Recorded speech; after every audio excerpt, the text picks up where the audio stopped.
Nous avons ce soir Olivier avec nous. Alors, vous allez nous dire, mais qui est ce Olivier devant cette jolie fenêtre? Olivier, c'est quelqu'un qui a travaillé à l'OMS de 2007. C'était quand, Olivier? De 2006 à 2014. Voilà, de 2006 à 2014. Et que je connais maintenant et il est déjà intervenu dans les lives dans le passé. Il avait des choses très intéressantes, mais c'était au tout début des décodeurs. Donc, ce soir, il m'a appelé pour me dire quelque chose qui avait l'air important. Donc, je vous laisse, Olivier, vous transmettre ce qu'il a vu aujourd'hui et son analyse. Et nous, on est là aussi pour poser des questions. Bonsoir à tous. Et puis, ça me fait super plaisir d'être là avec vous ce soir. Ça me faisait plaisir les fois d'avant aussi, mais là, c'est un peu plus particulier parce que les fois d'avant, c'était de manière anonyme. Et puis là, voilà, bon, quitte l'anonymat, c'est mieux comme ça, quoi. À visage découvert, c'est un peu plus, ça fait avancer le schmilblick. On avance. Ouais. Et en fait, moi, ouais, parce que je regardais un petit peu là, je traînais sur Facebook cet après-midi là, et puis en dessous d'un post, je sais plus quel post, hein, c'était quelque chose qui était en rapport avec ce qui se passe en ce moment. Il y a eu un petit encart qui s'est affiché. J'ai envoyé là une capture d'écran à Léo en fait, et qui est une notification, je pense, interne au fonctionnement de Facebook, mais qui doit être générée à la demande de l'OMS. Parce que c'était une notification qui demande simplement de se rediriger en cliquant sur un lien vers le site de l'OMS pour éviter de véhiculer des fausses informations autour de nous, auprès de nos proches, auprès de notre famille, auprès de nos amis. Donc là, en fait, moi, en ayant travaillé à l'OMS, je dois dire que je ne fais pas du tout confiance à ce que dit l'OMS, parce que ce n'est pas eux qui parlent, en fait. Eux, c'est simplement un porte-voix pour le Big Pharma. Le Big Pharma qui a tous ses quartiers généraux dans les environs très proches des quartiers généraux de l'OMS à Genève. Donc, en plus d'avoir la proximité physique de l'organisation, ils ont le nombre, parce qu'ils y sont tous, hein, Sanofi, Aventis, Ares Serono, Bayer, et puis il y en a je ne sais pas combien, hein, donc juste à Nyon, juste à côté de Genève. Donc l'OMS, en fait, ce qui se passe en ce moment clairement, c'est qu'avant, les pays relativement en Europe suivaient les recommandations de l'OMS, ce qui est censé faire l'OMS, c'est-à-dire donner des recommandations à tous les pays du monde. Et là, ce qui se passe aujourd'hui, en fait, c'est que les recommandations que donne l'OMS, c'est les recommandations de Big Pharma, ni plus ni moins, quoi. Donc là, après avoir collé la peur générale dans la population, ce qu'ils souhaiteraient maintenant, c'est tout simplement qu'il n'y ait plus de déconfinement pour que les gens soient en contact, pour justifier la prolifération du virus, et puis pour faire ce qu'ils ont envie de faire, quoi, tout simplement. Donc voilà, quoi. C'est l'histoire qui se répète, tout simplement. Hein. Il y avait un reportage qui est sorti sur Arte, que j'avais visionné il y a quelques temps déjà, que je pense vous aviez aussi diffusé quelques extraits, hein, qui parlaient notamment de la crise du H1N1 en 2006-2007, les années d'après en 2008 avec les autres variantes, les H3, les H4, et où en fait tout le rôle de l'OMS, j'ai pas peur de le dire parce que c'est la réalité, quoi. Ils peuvent m'attaquer s'ils ont envie, je pense qu'ils auront des preuves à fournir qu'ils n'ont pas tellement envie de montrer. L'OMS servait simplement d'entremetteur entre le Big Pharma et certains États européens, comme notamment, si ma mémoire est bonne, l'Italie, la France et l'Allemagne, en tout cas, plus d'autres dont je ne suis pas sûr, pour en fait tout simplement faire le lien entre les États et le Big Pharma pour générer des contrats de vente de vaccins en masse, quoi.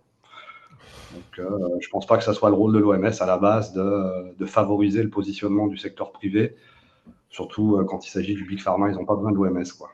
Ouais, je me rappelle quand la toute première fois où tu étais venu, tu parlais, pour que les gens comprennent bien aussi qu'il y a une grande distinction entre les gens qui travaillent à l'OMS et les cadres tout là-haut.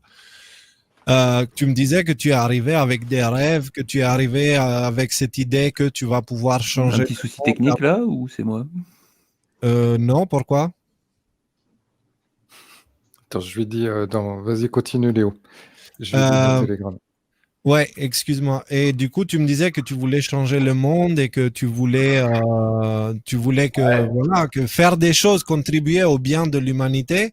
Et en fait, une fois arrivé là-bas, tu as eu les genoux cassés par ce que tu as vu etc. Ouais, Sans clairement. traîner beaucoup pour qu'on puisse dire ce que tu m'as dit tout à l'heure en message.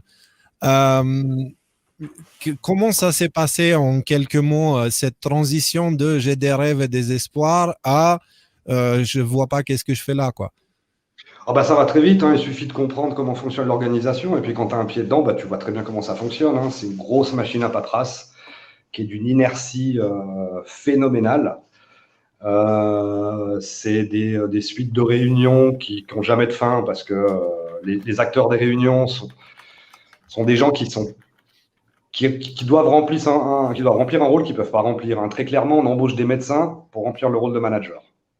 Voilà. Donc, catastrophe au niveau humain, catastrophe au niveau professionnel, et puis l'implication du secteur privé maintenant qui devient quelque chose de démentiel, hein. Moi, quand j'y étais déjà, on était passé en quelques années de 1800 staff sur le site de Genève à moins de 700, quoi.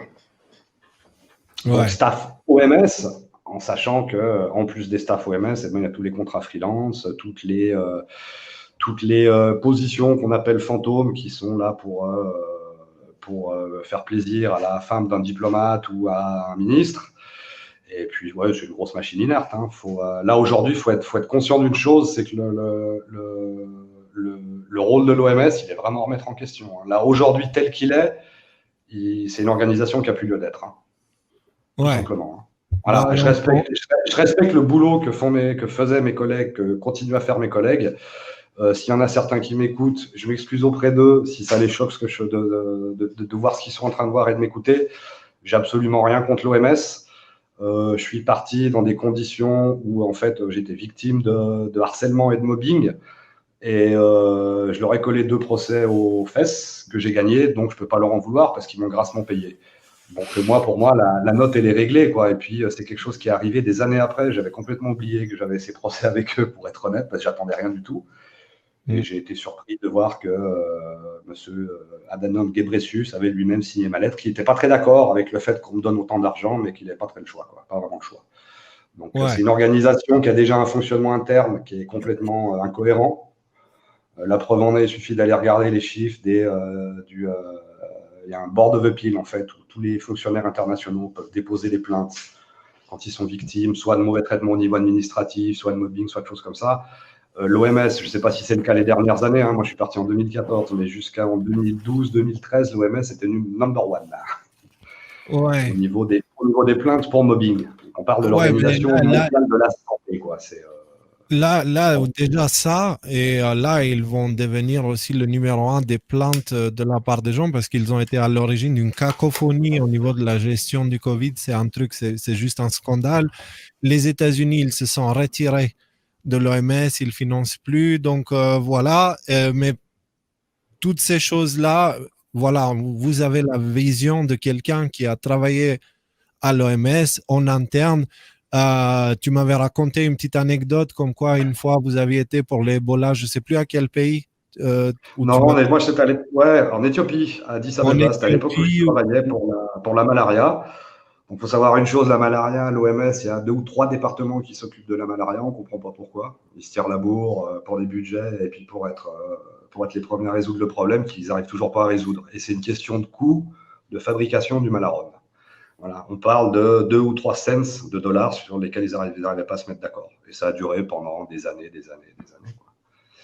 Donc, ce que j'ai vu, moi, à Addis Abeba, pendant que je travaillais donc, pour la malaria là-bas, bah voilà, c'est l'extension en puissance 10 de ce qui se passe dans les bureaux des quartiers généraux sur le terrain, quoi, tout simplement, parce qu'il n'y a personne qui est là pour vérifier, quoi. Donc, on nous fait visiter des sites où il y a des filets de protection contre le moustique. On est quasiment à 2800 mètres d'altitude, il n'y a aucun moustique qui transporte la malaria à cette altitude.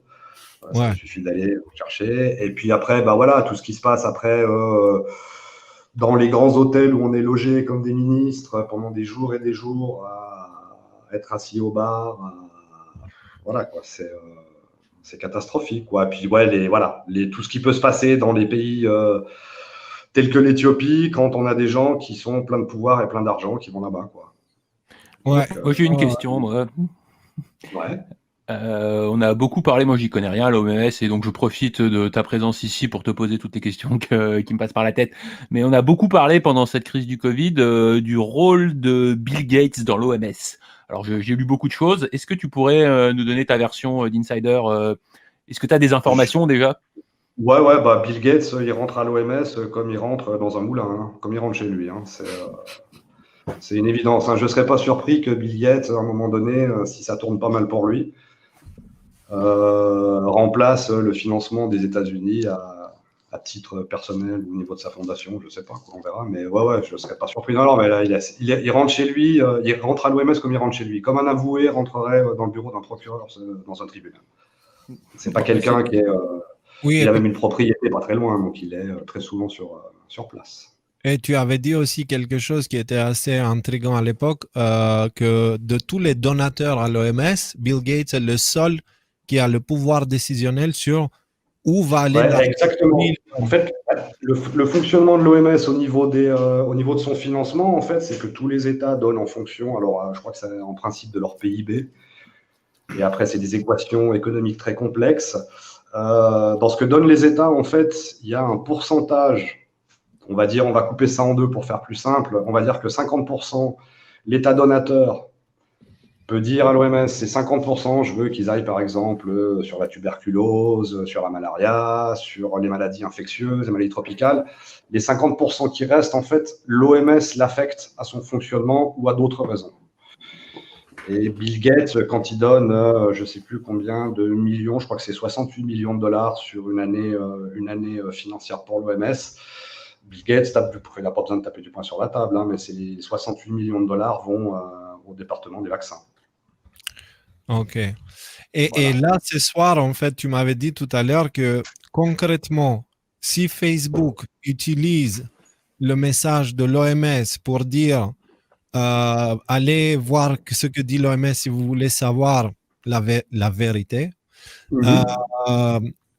et que les États suivent les consignes de l'OMS, ça veut dire techniquement qu'aujourd'hui, pour revenir au sujet d'actualité, ça veut dire qu'aujourd'hui, selon l'OMS, il n'y a pas besoin de confinement, il n'y a pas besoin de couvre-feu et il n'y a pas besoin de masque. Non, tout à fait, ouais. Alors, de masque, c'est pas si évident que ça, hein, mais on commence à avoir des. Mais c'est quoi que tu m'avais dit? Tu m'avais dit 3 choses, je me rappelle plus. Ouais, alors c'est en fait l'histoire de confinement, ou que ça soit un confinement ou comment on appelle ça en français, un toque de queda, un couvre-feu en France, ce qui revient au même, hein, finalement, hein, parce que à la différence du couvre-feu où on pourrait nous mettre l'armée dans la rue, bon, ça continue à être la police, ça continue à être la gendarmerie. Mais à l'heure actuelle, clairement, l'OMS fait machine arrière.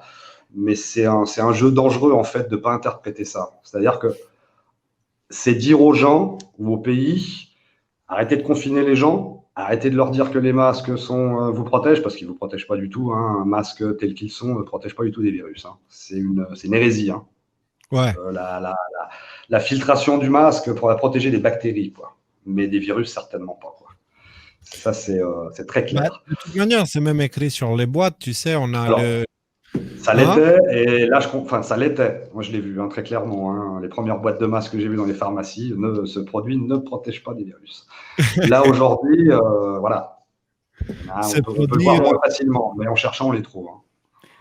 Bah, écoute, ok. Bah, écoute, Olivier, est-ce que vous avez, vous, le Michael, Pepito, d'autres questions, Rudy? Bah, moi, concrètement, je veux dire, dans les arguments qui sont donnés pour le masque, en général, ils nous disent pas que ça nous protège nous, mais ils nous disent que c'est toujours la même chose, quoi. On va protéger les autres, donc on joue sur la corde sensible. Ils ont fait marche arrière aussi sur ce point-là, l'OMS. Alors, ils ont fait marche avant, ils ont fait marche arrière. Hein. Ouais, c'est clair. Ils ont remis en question très clairement là. En fait, c'est le principe du vaccin, le masque. Quel est le bénéfice réel? Quels sont ils mettent ça dans la balance. Hein. S'il y a un réel bénéfice, oui. S'il n'y a pas de bénéfice, c'est comme un vaccin. Hein. C'est inutile. Hein. C'est complètement inutile. Hein. On va protéger les autres, oui, dans une certaine mesure, mais on va pas se protéger du virus. Hein.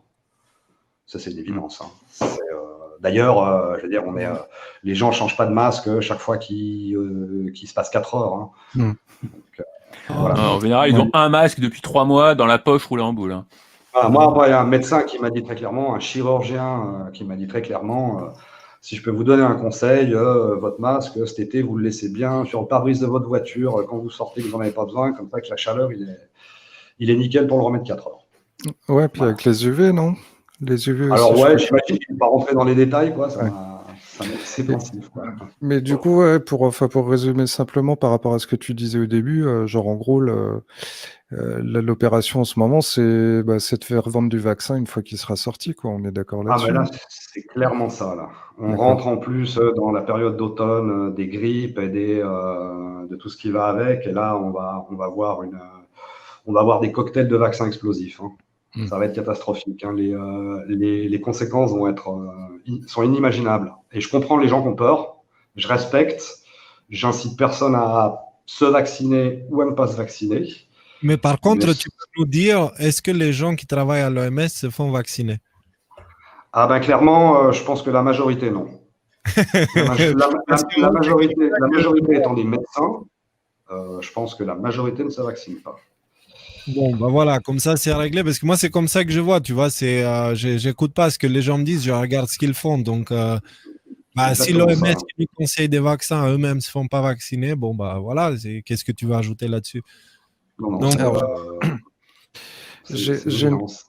juste une parenthèse sur les vaccins, ça fait quand même, ils nous disent qu'ils vont nous éradiquer le Covid avec 1 ou 2 vaccins. Ça fait quand même 90 ans qu'ils sont en train d'essayer d'éradiquer la grippe avec des vaccins. Donc, non, mais ça fonctionne pas de toute façon. Il y a un peu. Ah ouais, non, mais. D'une année à l'autre, les souches évoluent, les protocoles d'essai qui se déroulent sur des années. Hein. Là, on parle d'avoir un vaccin en janvier ou en février. Là, il commence à pousser très fort en Espagne là-dessus. C'est aberrant. Hein. C'est aberrant. J'ai une question, Olivier, d'un de nos abonnés là sur Telegram, Skilo, qui demande en fait comment ça se passe au niveau des décisions et concrètement, est-ce qu'il y a un État qui dirige l'OMS, qui a plus de pouvoir ou comment ça se passe en fait? Alors, je ne vais pas m'avancer là-dessus parce que moi, je n'ai pas travaillé à un niveau suffisamment haut pour être impliqué dans ce genre de tractation ou de fonctionnement. Hein.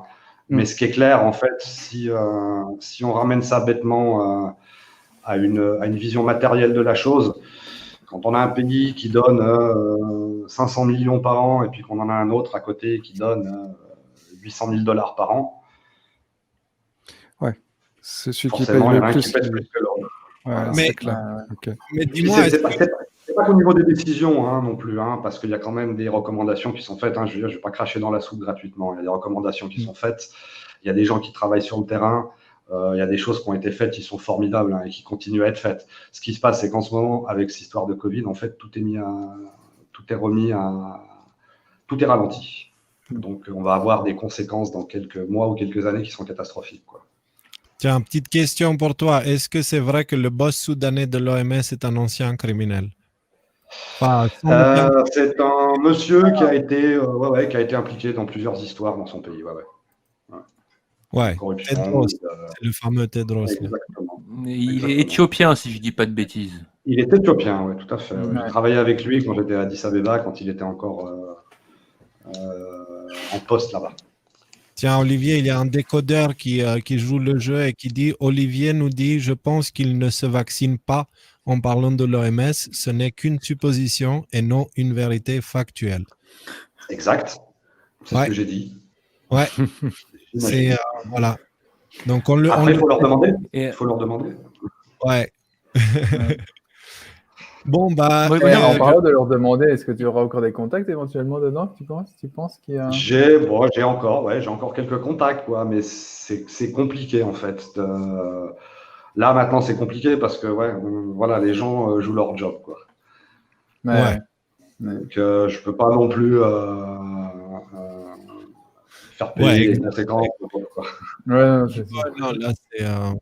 J'ai une dernière petite question, on a le temps? Oui, on a tout le temps, c'est notre live, on fait ce qu'on veut. Hein. C'est vrai qu'on fait ce qu'on veut, t'as raison. Je voudrais savoir si tu as connaissance de dissensions en interne de l'OMS dont on n'aurait pas conscience au niveau du grand public. Est-ce qu'il y a des gens à l'intérieur de l'OMS, qui disent que c'est n'importe quoi cette histoire dont le Covid est géré, ou est-ce qu'il y a une voix unique? Non. Il y a clairement des dissensions, hein, sinon ça serait open bar hein, déjà là. Hein. Non, il y a clairement des dissensions. Hein. Dans ce reportage que je mentionnais tout à l'heure, là, qui a été réalisé par Arte, qui est vraiment un reportage super intéressant, il y a le témoignage de quelqu'un qui était haut placé, hein, de nationalité, alors je ne sais pas s'il est sud-américaine ou hispanique, qui travaille à très haut niveau et voilà, qui est parti parce que qui balance. Hein. Non, bah, heureusement. Mais d'ailleurs, c'est quelque chose que, justement, là, par rapport à ça, justement, j'ai un truc à dire par rapport à ce que j'ai entendu tout à l'heure de la sociologue qui parlait de notion de contestation de pouvoir, en fait.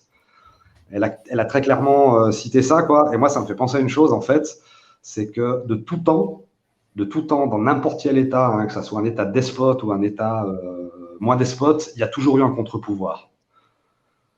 Et c'est une nécessité, quoi. Et partir de ce principe pour dire que les soi-disant complotistes ne détiennent pas la vérité, en fait, c'est partir sur du faux, quoi.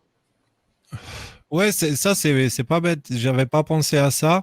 Mais en effet, s'il y a juste un pouvoir sans le contre-pouvoir, qui aujourd'hui est représenté par nous, pas nous les décodeurs, mais par nous, ceux qui suivent Q et ceux qui se posent des questions et qui ne mangent pas la rhétorique des médias, s'il n'y avait pas nous, c'était foutu en fait. Ça serait open bar, clairement. Voilà. Donc, écoute, parce que on doit avancer et on a un gros sujet super important avec plein de petites nouvelles ce soir. Olivier, merci beaucoup pour ta présence. Et si vous, les gens, là, vous avez des questions, vous qui nous suivez, vous avez des questions, écrivez-les au chat Telegram et on va essayer de cumuler. Et Olivier, si tu es d'accord, on va te rappeler si un jour l'OMS rentre dans les sujets, redevient un sujet d'actualité, voilà, si on peut t'inviter pour que tu nous apportes ta version. C'est vrai qu'en ayant travaillé à l'OMS et en ayant participé à des missions, en ayant vu les choses à l'intérieur, je pense que tu es un peu plus calé que nous pour parler de ce sujet-là. Donc, voilà, c'est pour ça que ton avis serait important. Si tu veux bien revenir, ça serait... Avec plaisir. Merci. Je vous écoute. Et très bientôt. Avec plaisir. Merci Olivier. Merci beaucoup. Passez une bonne soirée. Ciao. Ciao.